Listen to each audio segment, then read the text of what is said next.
आज हम यहाँ विकसित भारत का संकल्प दोहराना, फिर एक बार संकल्पबद्ध होना और उसको परिपूर्ण करने के लिए जी जान से जुटने के इरादे से नए भवन की तरफ प्रस्थान कर रहे हैं।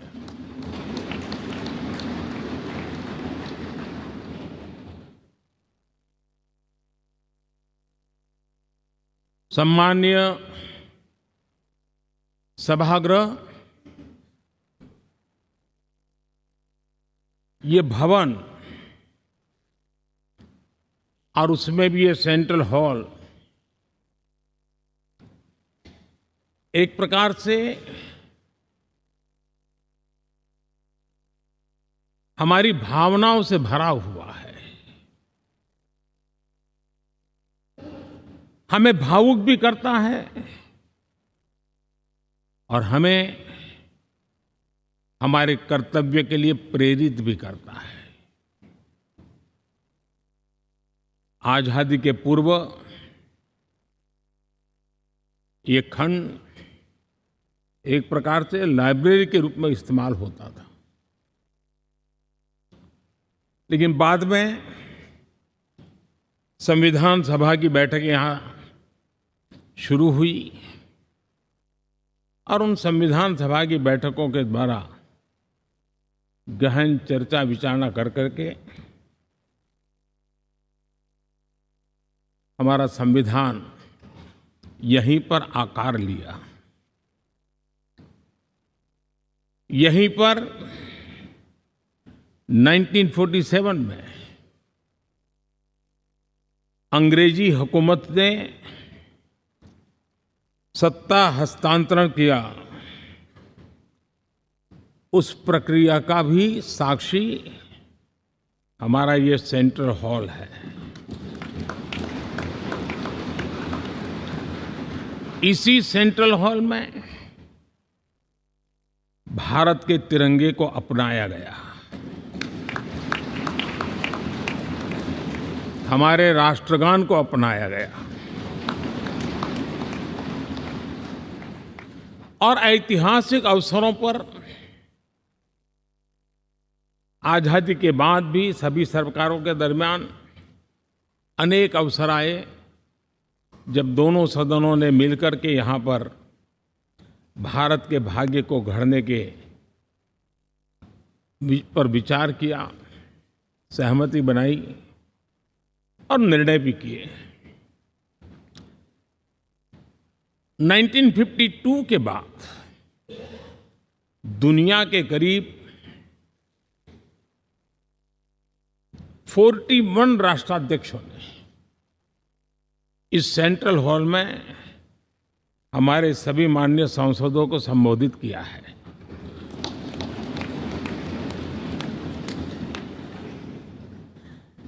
हमारे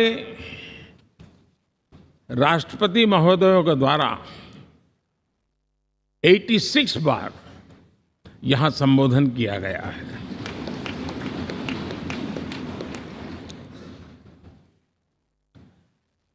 बीते 7 दशकों में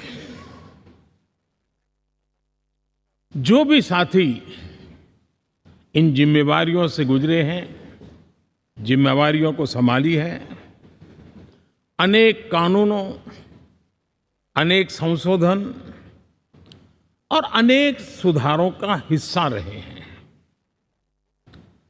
अभी तक लोकसभा और राज्यसभा ने मिलकर करीब करीब 4000 से अधिक कानून पास किए हैं।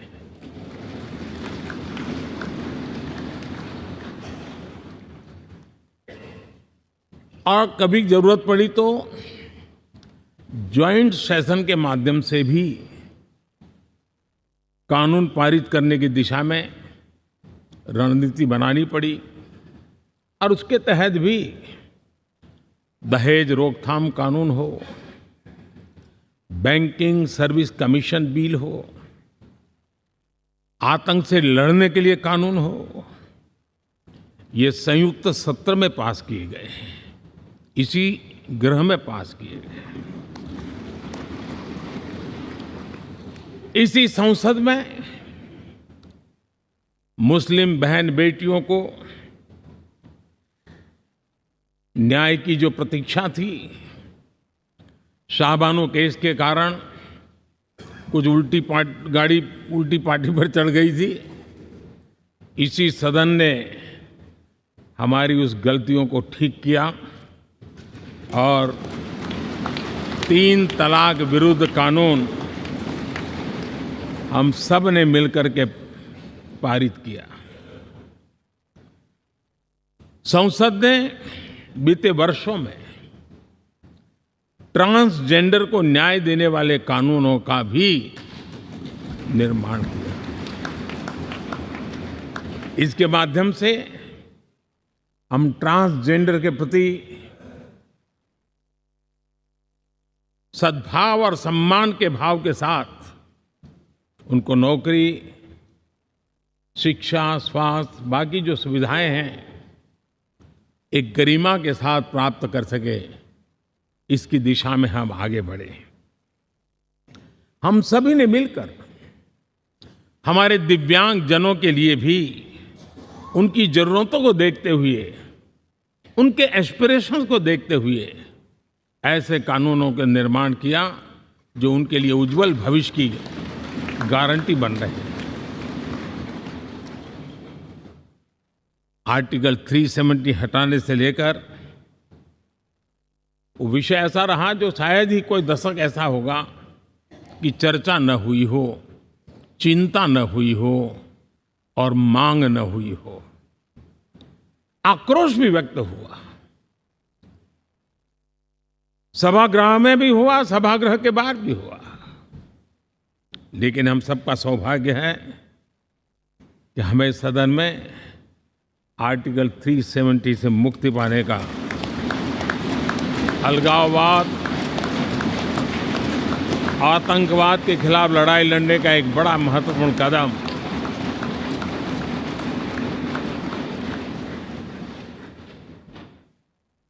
और इस महत्वपूर्ण काम में माननीय सांसदों की, संसद की बहुत बड़ी भूमिका है। जम्मू कश्मीर में इसी सदन में निर्मित हुआ संविधान हमारे पूर्वजों ने दिया हुआ वो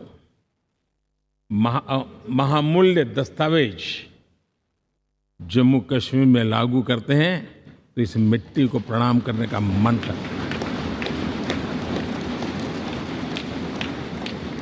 आज जम्मू और कश्मीर शांति और विकास के रास्ते पर चलने के लिए प्रतिबद्ध हुआ है और नए उमंग, नए उत्साह, नए संकल्प के साथ जम्मू कश्मीर के लोग आगे बढ़ने का कोई मौका अब छोड़ना नहीं चाहते हैं। ये दिखाता है कि संसद के सदस्यों ने मिलकर के संसद के भवन में कितने महत्वपूर्ण काम किए हैं। माननीय सांसदगण, लाल किले से मैंने कहा था,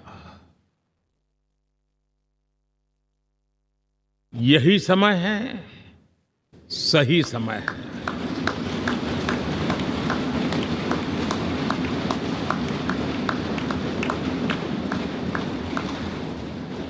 एक के बाद एक घटनाओं की तरफ हम नजर करेंगे। हर घटना इस बात का गवाह दे रही है कि आज भारत एक नई चेतना के साथ पुनर्जागृत हो चुका है।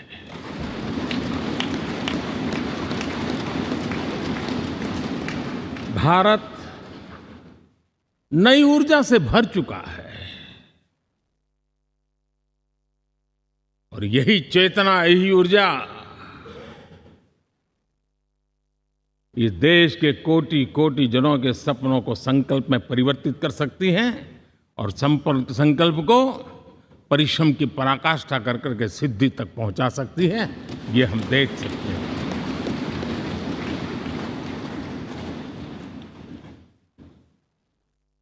और मेरा विश्वास है देश जिस दिशा में चल पड़ा है, इच्छित परिणाम अवश्य प्राप्त होंगे।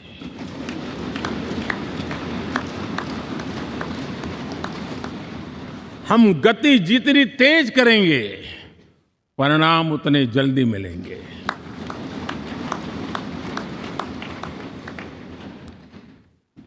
आज भारत 5वीं अर्थव्यवस्था पर पहुंचा है, लेकिन पहले 3 में पहुंचने के संकल्प के साथ बढ़ रहा है।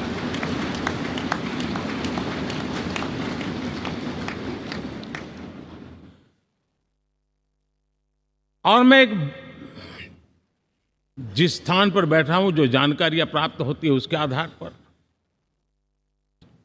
विश्व के गणमान्य लोगों से बातचीत करता हूं, उसके आधार पर मैं बड़े विश्वास से कह रहा हूं, हम में से कुछ लोगों की निराशा हो सकती है, लेकिन दुनिया आश्वस्त है कि भारत टॉप 3 में पहुंच के रहेगा।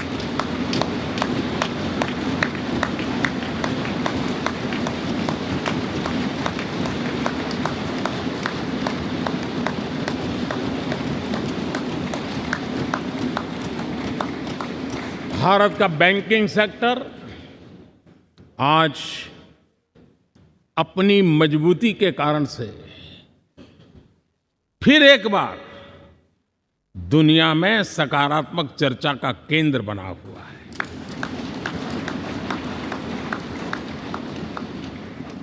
भारत का गवर्नेंस का मॉडल, यूपीआई,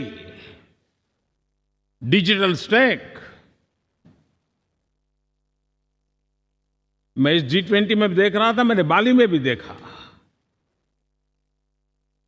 टेक्नोलॉजी की दुनिया को लेकर के भारत का नौजवान जिस प्रकार से आगे बढ़ रहा है, पूरे विश्व के लिए कौतुक भी है, आकर्षण भी है और स्वीकृति भी है।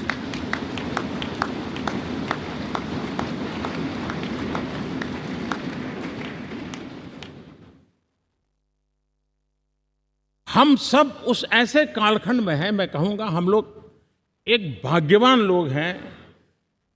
ऐसी भाग्यवान समय में हमें कुछ दायित्व निभाने का अवसर आया है, और हमारा सबसे बड़ा भाग्य है कि आज इंडियन एस्पिरेशंस उस ऊंचाई पर हैं जो शायद पिछले 1000 साल में नहीं रहे होंगे।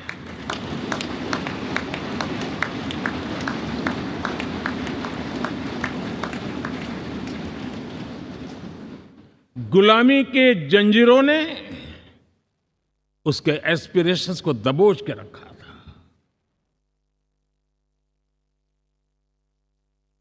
उसकी भावनाओं को तहस नहस कर दिया था।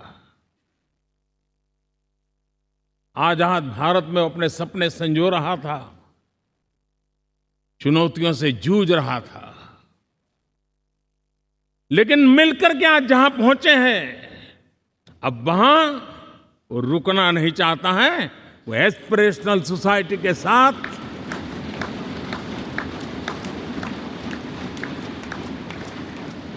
नए लक्ष्य गढ़ना चाहता है।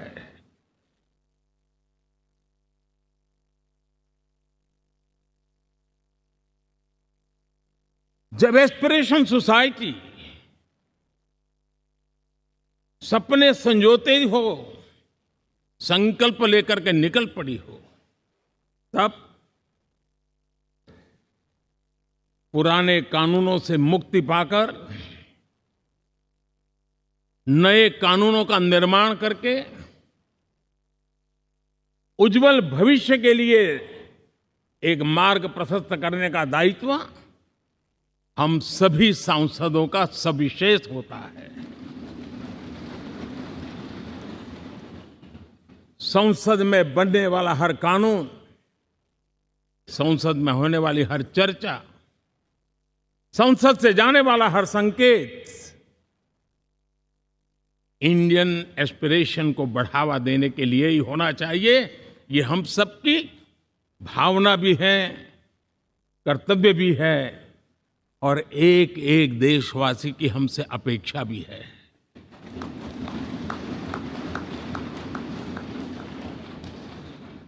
हम जो भी रिफॉर्म करें उसके मूल में इंडियन एस्पिरेशन सबसे सर्वोच्च पद पर होना चाहिए, प्राथमिकता पर होना चाहिए।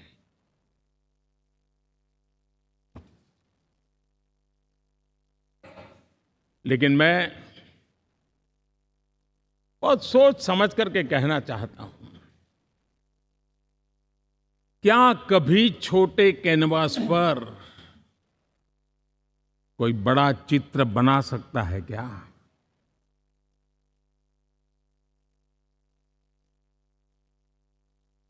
जैसे छोटे कैनवास पर बड़ा चित्र नहीं बन सकता, वैसे हम भी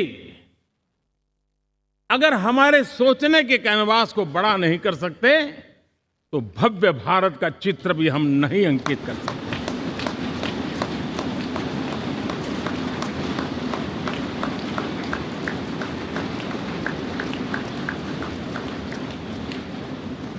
पचहत्तर साल का हमारे पास अनुभव है। हमारे पूर्वजों ने जो कुछ भी रास्ते बनाए उससे हमने सीखा है। हमारे पास एक बहुत बड़ी विरासत है।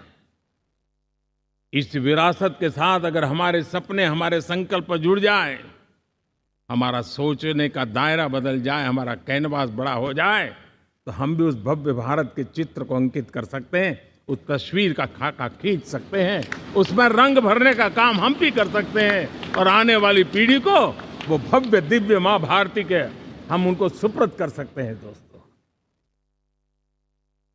अमृतकाल के 25 वर्षों में भारत को अब बड़े कैनवास पर काम करना ही होगा। अब हमारे लिए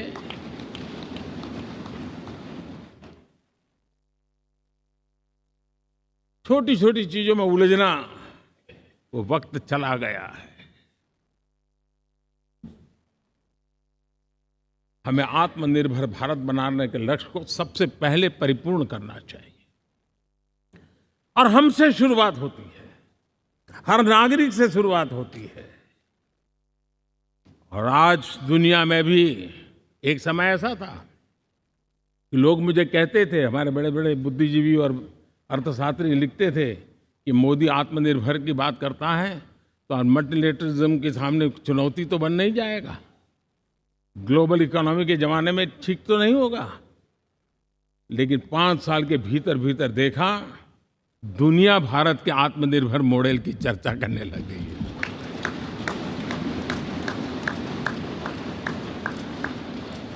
और कौन हिंदुस्तानी नहीं चाहेगा कि डिफेंस सेक्टर में आत्मनिर्भर हो, एनर्जी सेक्टर में हम आत्मनिर्भर हो, एडिबल ऑयल, क्या इस देश को आत्मनिर्भर नहीं होना चाहिए? कृषि प्रधान देश हम कहते हैं, खाने का तेल क्या अब देश बाहर से लाएगा?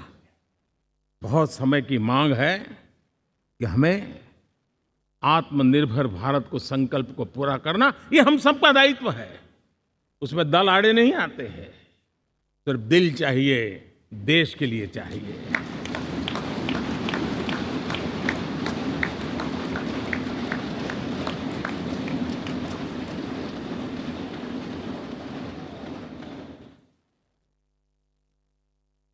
हमें अब मैन्युफैक्चरिंग सेक्टर में दुनिया में सर्वश्रेष्ठ बनने की दिशा में ही कदम रखने होंगे। और मैंने एक बार लाल किले से कहा था, जीरो डिफेक्ट जीरो इफेक्ट। हमारे प्रोडक्ट में कोई डिफेक्ट ना हो, हमारी प्रक्रिया में पर्यावरण पर कोई इफेक्ट ना हो, ऐसा जीरो डिफेक्ट जीरो इफेक्ट वाला हमें दुनिया के सामने मैन्युफैक्चरिंग क्षेत्र में जाना हो। हमारे डिजाइनर,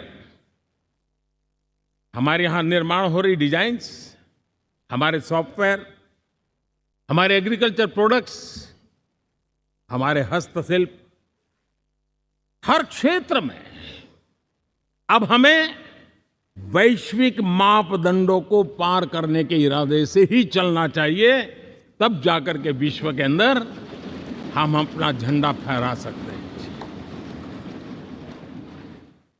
मेरे गांव में मेरा सबसे अच्छा माल हो, इतनी बात नहीं चलेगी। मेरे राज्य में मेरा सबसे अच्छा प्रोडक्ट नहीं चलेगा।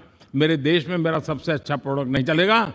दुनिया में मेरा प्रोडक्ट सबसे अच्छा होगा, ये भाव मुझे पैदा होगा।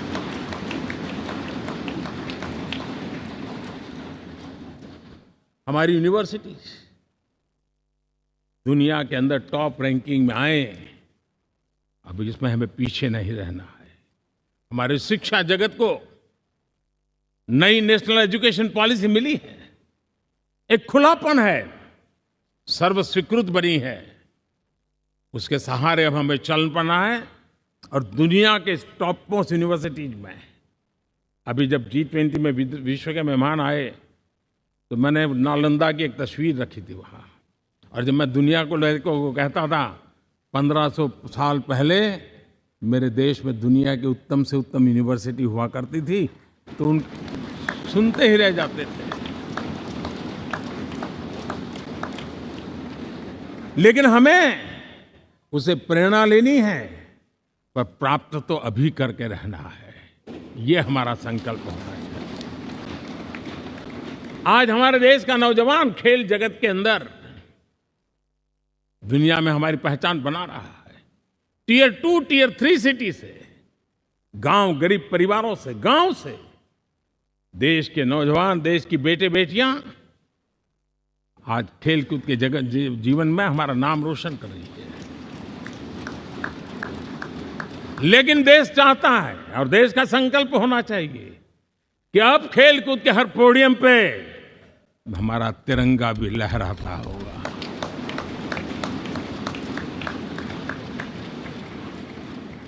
हमें अब पूरा हमारा दिमाग क्वालिटी पर फोकस करना ही होगा, ताकि हम विश्व की आशा अपेक्षाओं के अनुकूल और भारत के सामान्य मानव के जीवन में भी क्वालिटी ऑफ लाइफ के प्रति जो एस्पिरेशन बढ़ा है, उसको हम एड्रेस कर पाए। और जैसे मैंने कहा कि हम भाग्यवान हैं कि हम उस समय काम कर रहे हैं जब समाज अपने आप एक एस्पिरेशनल सोसाइटी है। हमारा और भी एक भाग्य है कि हम उस समय हैं जब हिंदुस्तान युवा देश है। हम दुनिया में सबसे ज्यादा जन आबादी वाला तो देश बने ही हैं, लेकिन सबसे बड़ी आबादी, उसमें भी सबसे युवा, ये पहली बार हुआ है।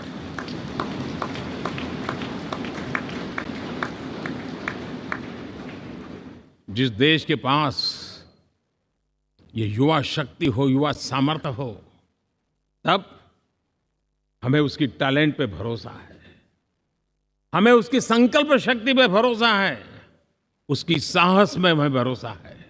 और इसलिए हम चाहते हैं कि दुनिया में भारत का युवा अग्रिम पंक्ति में नजर आना चाहिए, वो स्थिति पैदा होनी चाहिए।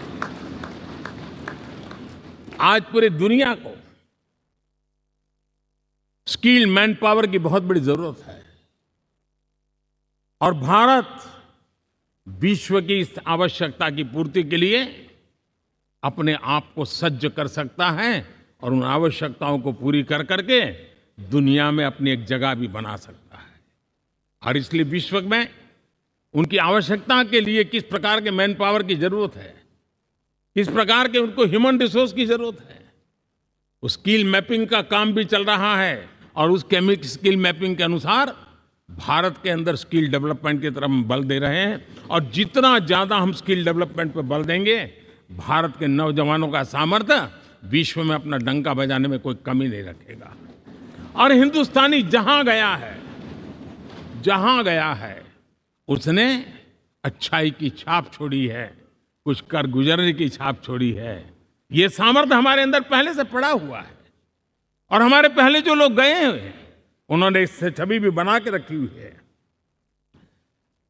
आपने देखा होगा पिछले दिनों करीब 150 नर्सिंग कॉलेज एक साथ खोलने का निर्णय किया। पूरे दुनिया में बहुत बड़ी रिक्वायरमेंट है नर्सिंग की। हमारी बहन, हमारी बेटियां, हमारे बेटे उस क्षेत्र में दुनिया में पहुंच सकते हैं, आसानी से पहुंच सकते हैं। पूरे विश्व की जरूरत है और ये तो मानवता का काम है जिसमें हम पीछे नहीं रहेंगे। आज मेडिकल कॉलेजेस का इतना व्यापक रूप से निर्माण, देश की आवश्यकता तो पूरी करनी ही करनी है, दुनिया की आवश्यकताओं में भी योगदान दे सकते हैं। कहने का तात्पर्य यही है, हर छोटी चीज पर बारीकी से ध्यान देते हुए, उस पर अपना ध्यान केंद्रित करते हुए हमें आगे बढ़ना है। हमें भविष्य के लिए सही समय पर सही फैसले भी लेने होते हैं। हम फैसलों को टाल नहीं सकते। हम राजनीतिक लाभ नुकसान के गणा भाग के अंदर अपने आप को बंधित नहीं बना सकते हैं। हमें तो देश के एस्पिरेशन के लिए हिम्मत के साथ नए निर्णय करने होते हैं। आज सोलर पावर के सफल मूवमेंट्स हमारी भावी पीढ़ी के लिए एनर्जी क्राइसिस से मुक्ति की गारंटी दे रहा है। आज मिशन हाइड्रोजन आने वाले दिनों में जो एनवायरनमेंट की चिंता है, जो टेक्नोलॉजी में बदलाव आ रहा है, उसके समाधान का रास्ता देने का सामर्थ्य रखती है। आज हमारा सेमीकंडक्टर जिस प्रकार से जीवन चलाने में हमारे हृदय की जरूरत रहती है, वैसे ही आज हमारी टेक्नोलॉजी चिप्स के बिना चल नहीं सकती और सेमीकंडक्टर उसके लिए बहुत अनिवार्य है। उस दिशा में हम आगे जाकर के इलेक्ट्रॉनिक मैन्युफैक्चरिंग में कोई रुकावट ना आए और जीवन कहीं अटक न जाए, उसलिए एक बहुत बड़ी मात्रा में हम काम कर रहे हैं। जल जीवन मिशन, हर जिले में 75 अमृत सरोवर, हमारी भावी पीढ़ी को, हमारे बच्चों को उनको कभी पानी के बिना तरसना न पड़े, इसकी चिंता हम आज कर रहे हैं। विश्व के बाजार में हमारा हर व्यापार कारोबार पहुंचे, कॉम्पिटिटिव ताकत के साथ खड़ा रहे, लॉजिस्टिक सिस्टम को और अधिक कम खर्च वाला बनाना, एफिशिएंट बनाना, उस दिशा में हम बहुत नीतियां लेकर के चल रहे हैं। आज समय की मांग है कि भारत का एक ऐसा भारत का हम निर्माण करें। नॉलेज, इनोवेशन, ये समय की मांग है और दुनिया में हमें अग्रिम पंक्ति में जाने का ये रास्ता भी है। और इसलिए पिछले हमने समय नेशनल एजुकेशन पॉलिसी के साथ साथ टेक्नोलॉजी के बढ़ावे के लिए हमने रिसर्च और इनोवेशन का एक कानून भी पारित किया है, ताकि हमारे देश के नौजवानों को इस इनोवेशन के और चंद्रयान 3 की सफलता के बाद देश के नौजवानों के मन में विज्ञान की तरफ आकर्षण बढ़ रहा है। हमें मौका गंवाना नहीं है। हमारी युवा पीढ़ी को हमने रिसर्च और इनोवेशन के लिए पूरे अवसर देने हैं और इस इकोसिस्टम को बनाने के लिए हमने एक उज्जवल भविष्य के निर्माण की नींव रखी है। आदरणीय बंधुगण, सामाजिक न्याय ये हमारी पहली शर्त है। बिना सामाजिक न्याय, बिना संतुलन, बिना समभाव, बिना समत्व हम इच्छित परिणामों को घर के भीतर प्राप्त नहीं कर सकते। लेकिन सामाजिक न्याय की चर्चा बहुत सीमित बन के रह गई। हमें उसको व्यापक रूप में देखना होगा। हम किसी गरीब को कोई सुविधा दें, किसी समाज में दबे कुचले व्यक्ति को कोई सुविधा दें, वो तो सामाजिक न्याय की एक प्रक्रिया है। लेकिन उसके घर तक पक्की सड़क बन जाए ना, वो भी सामाजिक न्याय के लिए उसको मजबूती देती है। उसके घर के नजदीक में बच्चों के लिए अगर स्कूल खुल जाए तो वो भी उसको सामाजिक न्याय की मजबूती देती है। उसको बिना खर्च अगर आरोग्य में समय की जरूरत पड़े वो मिले, तब जाकर के सामाजिक न्याय की मजबूती मिलती है। और इसलिए जिस प्रकार से समाज व्यवस्था में सामाजिक न्याय जरूरत है, वैसा ही राष्ट्र व्यवस्था में सामाजिक न्याय की आवश्यकता है। अब देश का कोई हिस्सा पीछे रह जाए, अविकसित रह जाए, ये भी सामाजिक न्याय के खिलाफ है। दुर्भाग्य से देश का पूर्वी इलाका, भारत का पूर्वी भाग जो समृद्धि से भरा हुआ है, लेकिन वहां के नौजवानों को रोजगार के लिए दूसरे इलाके में जाना पड़ रहा है। ये स्थिति हमें बदलनी है। हमारे देश के उस पूर्वी भाग को, इलाका को समृद्ध बना करके सामाजिक न्याय की मजबूती भी हमने देनी है। असंतुलित विकास, शरीर कितना भी स्वस्थ क्यों न हो, लेकिन एक उंगली को भी अगर लकवा मार गया है तो शरीर स्वस्थ नहीं माना जाता है।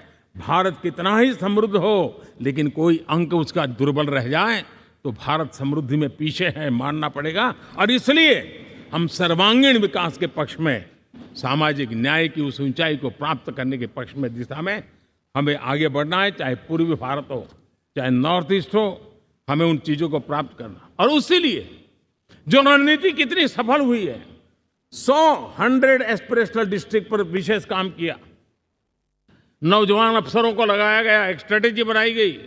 आज दुनिया उस मॉडल की चर्चा कर रही है। और आज 100 डिस्ट्रिक्ट, देश के कोने कोने में जो पीछे माने जाते थे, उसको बोझ मान लिया गया था।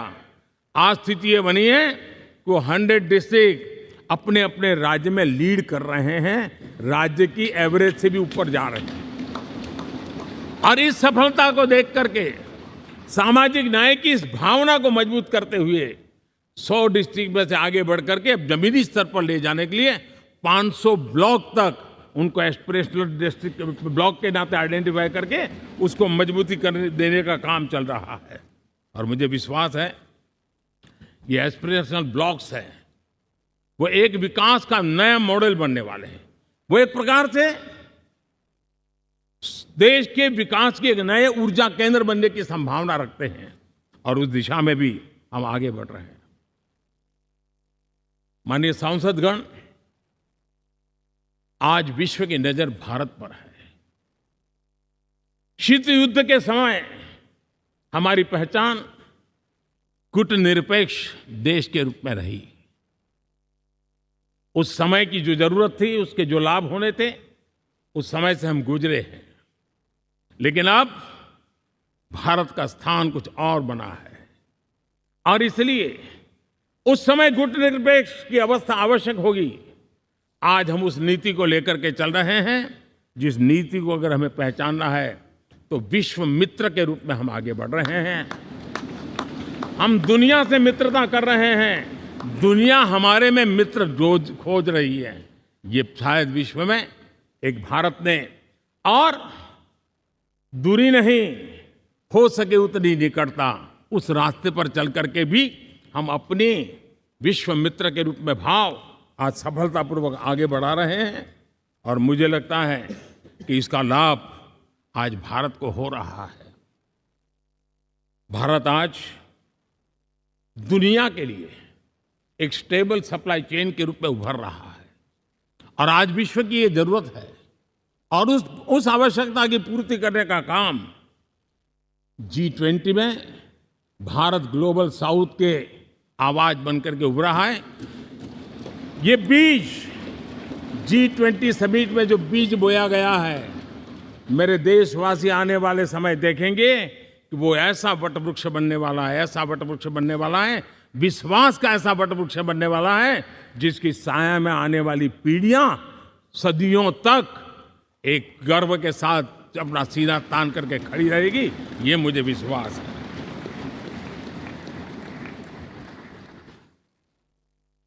इस G20 में एक बहुत बड़ा काम हमने किया है, बायोफ्यूल अलायंस का।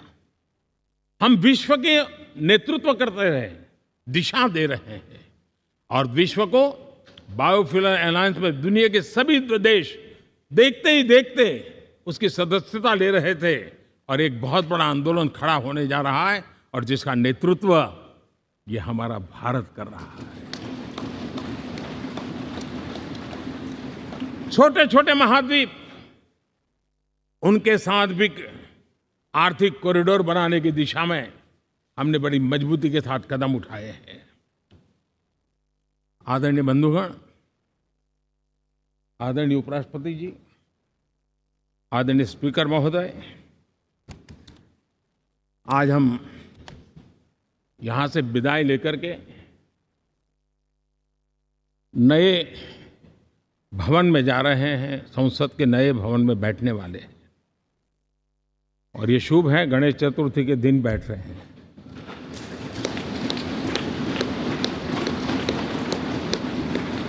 लेकिन मैं एक आप दोनों महानुभावों को एक प्रार्थना कर रहा हूं, एक विचार आपके सामने रख रहा हूं।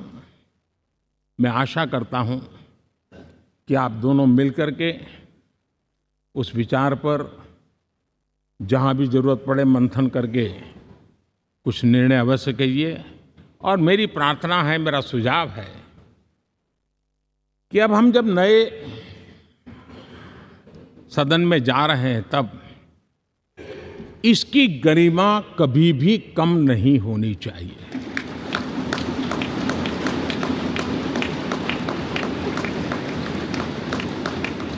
इसे सिर्फ पुरानी पार्लियामेंट कह करके छोड़ दें, ऐसा नहीं होना चाहिए। और इसलिए मेरी प्रार्थना है कि भविष्य में अगर आप सहमति दे दोनों महानुभाव, तो इसको संविधान सदन के रूप में जाना जाए।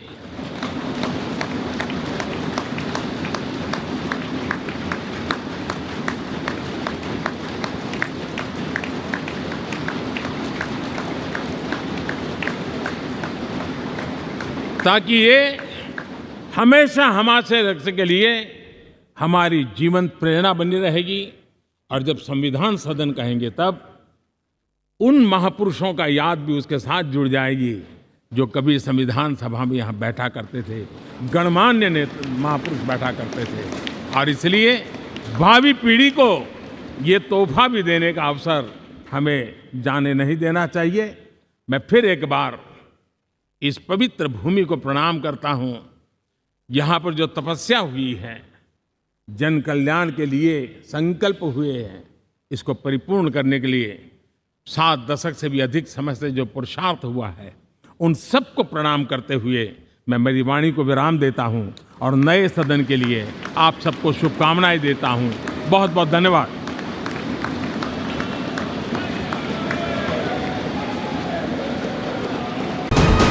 वीके न्यूज, राष्ट्र के नाम।